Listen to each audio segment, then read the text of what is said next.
రాబోయే ఆదివారం కృతజ్ఞత ఆదివారం. ఈ నెలంతా దేవుడు మనల్ని కనికరించి కాపాడినందుకు కృతజ్ఞత కలిగి దేవుని దగ్గరికి వద్దాం.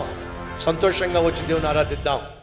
ఫిలిష్తీయులు సంసోన్ని పొట్టన పెట్టుకున్నారు, సౌలును పొట్టన పెట్టుకున్నారు, అనేక వేల మందిని పొట్టన పెట్టుకున్నారు. కానీ ఒక్కడు లేచాడు, ఒక్కడు లేచాడు. ఆ ఒక్కడు చేసిన ఒక పని వల్ల ఫిలిష్తీయులు తుడిచివేయబడ్డారు.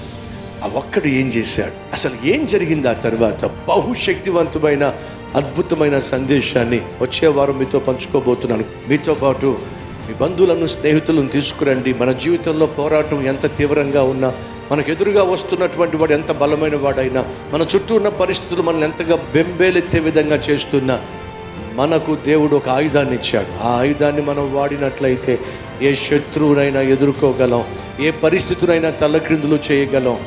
కారణము, దేవుడిచ్చిన ఆ ఆయుధము బహుశ్రేష్టమైంది. ఆ ఆయుధమే ఆ తరువాత ఇశ్రాయేలుకు విశ్రాంతినిచ్చింది, శత్రువులను కూడా మిత్రులుగా చేసేసిన ఆయుధం ఏమిటో, ఆ ఒక్కడు ఎవరో, ఆ ఒక్కడేం చేశాడో, అద్భుతమైన సందేశం వచ్చే వారం మీతో పంచుకోబోతున్నాను. మీతో పాటు మీ బంధువులను, స్నేహితులను తీసుకురండి. Calvary temple Gudivada, FCI godowns ప్రక్కన, Mallayipalem railway gate, Bhimavaram road, Gudivada.